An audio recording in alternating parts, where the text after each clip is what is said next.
Hey all, and welcome back to Fuzzy Dutchy Gaming and a new video on the channel. I just wanted to go through my farming strategy that I've been using the last couple of days because a lot of people have constantly asked for my Atlas tree since League launched, and I haven't really provided it because I've not really settled on one thing. I've been chopping and changing. Some things worked, some things didn't.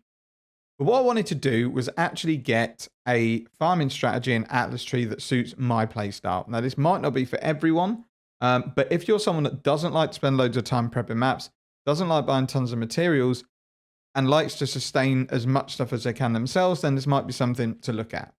Now, the flat out profits are not huge. You're probably looking at 2 to 5 to 3 divines an hour, and that's pretty much guaranteed. If you manage to get some fluky big drops, it can obviously be more than that. But this strategy is more than just this is the profit that you make.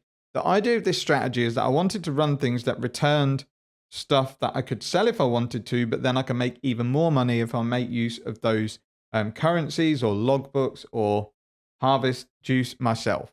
So what I'll do is firstly go through the strategy, and then I'm going to explain what I plan to do with what I've got from my couple of hours farming the maps. So just to put it in summary, maps I haven't included in the cost because everyone should have maps at this stage of the league. So in terms of the materials needed to roll the maps and stuff like that, it was 118 chaos. That covers the 24 maps. It took me 2 hours, 15 minutes to run them because there's quite a lot of content that can turn up in the maps, which is why the divs per hour is probably a bit low because I'm not the quickest person in the world. If you're a bit more efficient, you could probably push that up to 3.5. But yeah, those are really my two things. Low cost, low trade time, low prep time, and just go. Don't have to worry or think when I'm mapping. I just do the map. Whatever content turns up, I do it, get to the end, portal out, next map. That's what I wanted to do. So the tree itself, what I've done, as I said, is look for something that I know can make me money if I sell the returns.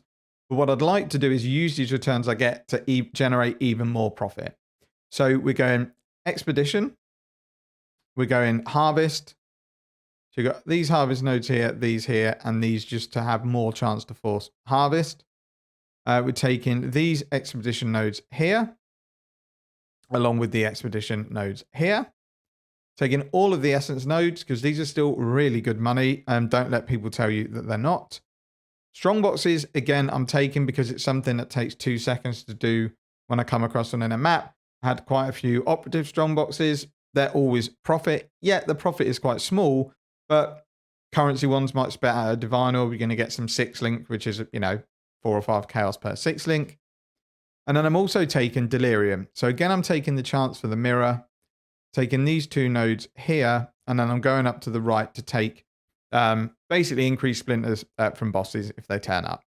And then in terms of my influence, I'm going Searing Exile. You have to include one or the other because alter currencies are just really, really good part of any mapping strategy. You have to include one or the other. And then I'm blocking everything other than Delirium, Harvest, and Expedition. So what do I mean by I want to use what I get out of the maps? And I'll show you the tab. So I've cleared out everything that isn't worth any money. So I've got rid of like Screaming Essences and odd div cards and stuff like that. But this was the return from my 24 maps. So we've got a fairly decent amount of harvest juice. I would think in total that's close to a divine in harvest juice.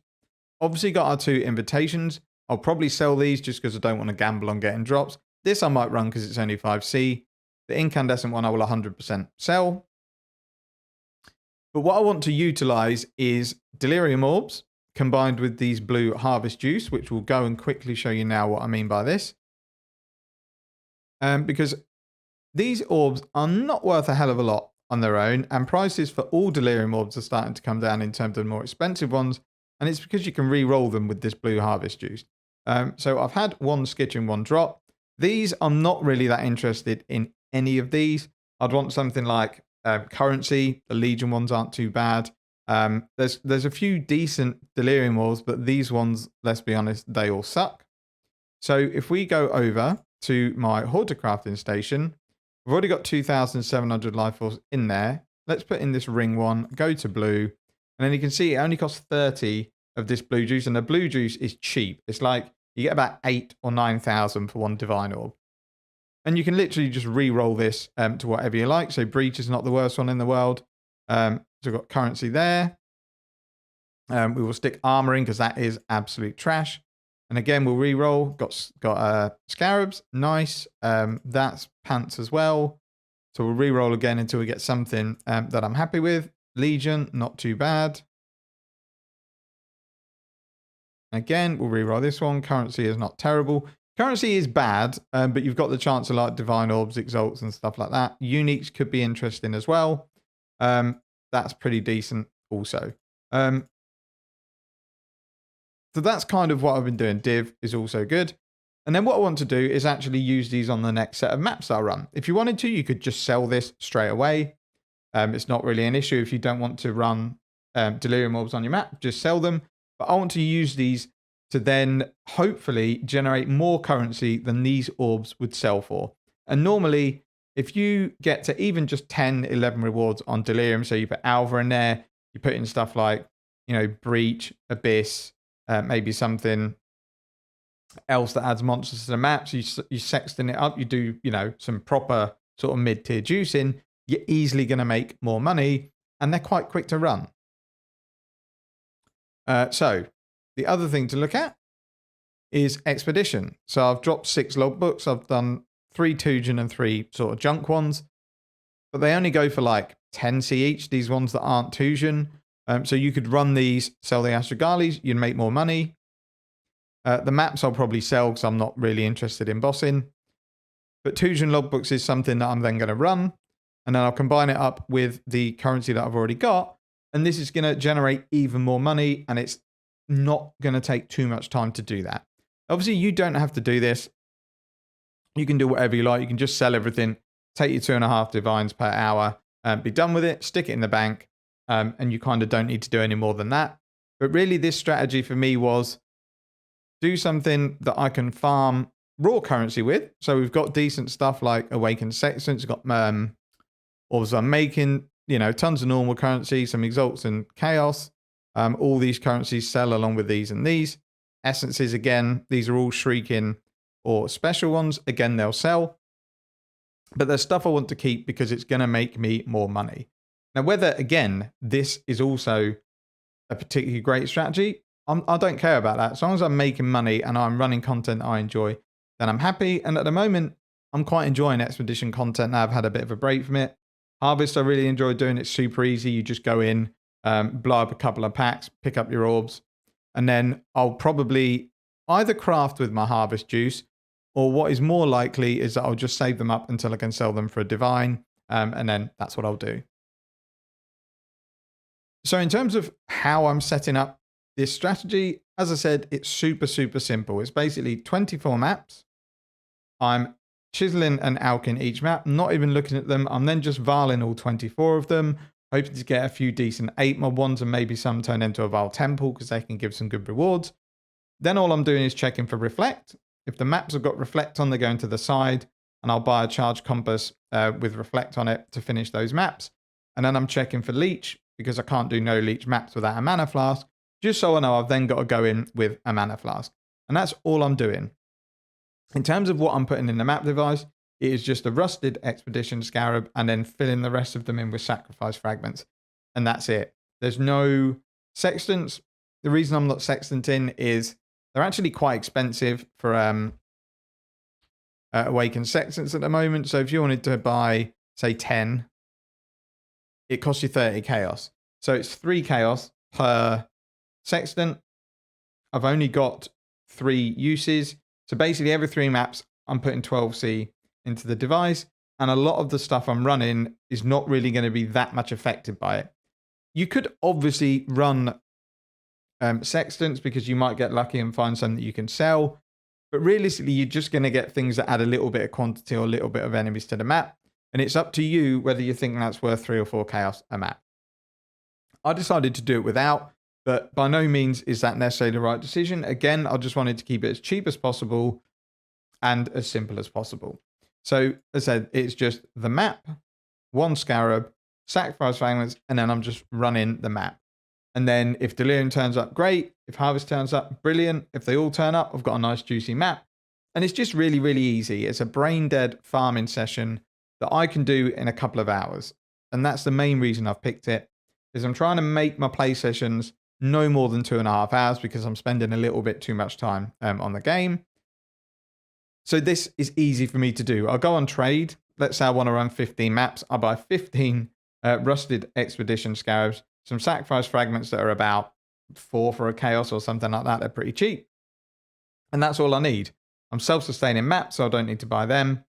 And then away we go. Now, the only thing to point out is these maps here are excess. So what I've done, I haven't included 24 maps because I would have needed 24 maps to run the strategy. So 24 maps have gone straight back into my stash. These are the excess maps that dropped. The Atlas tree will be in the video description. There's also going to be a very sort of rough Google Sheets document that just shows the breakdown of, what I got, how much I spent, what it breaks down to per hour. I'll just close with 2 things. One, I'm not very quick at efficiency in this game. So when people are saying I make 4 or 5 divines an hour doing X, Y, Z, they probably do, but they're probably also super efficient, which I'm not, and most of the people who play the game aren't. So I think for an Alch Go strategy, this works pretty well. And I don't feel like I'm over egging the returns at 2 to 5 to 3 divines an hour because I haven't ran the maps quick. I think they took me an average of 5.5 to 6 minutes to run. Some were a bit longer when you might get delirium and harvest expedition. That can take quite a while to do all of that content. And I'm also building lakes at the same time because I actually think when they make this change where you can no longer get gem rewards, the notched elemental lakes, if you can get on with nearly all notched elemental tiles, they are 100% going to be worth running. And I think they're going to be pretty profitable because they're nice and quick. It's like 2 to 3 enemies per tile that you've got to kill. They've said that gem rewards are being replaced for the most part with currency chests, and currency chests are always decent, especially when you get to the higher tier difficulties. So yeah, that does include building lakes. So I've got 3 here that I'm ready to go. And as I say, I'm building them so that I'm getting these decent notched tiles later on down the line. So I'm hoping that all these chests are going to be, scarabs, currency, maps, and it's going to be worth running these lakes, but we'll have to wait and see. I'm hoping they haven't done something silly like change the currency chests or anything like that. But I am looking forward to giving those a try.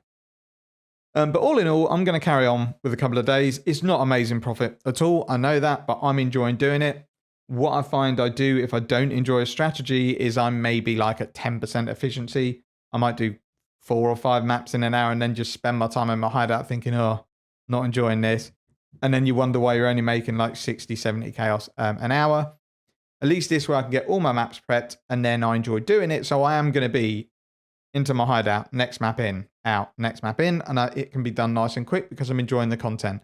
As soon as I start to get bored of this, that's when I'm going to go on to phase 2. Use all my delirium orbs on maps just to do something different. Do all my expedition stuff. So personally, I'm not going to see much instant profit out of any of this.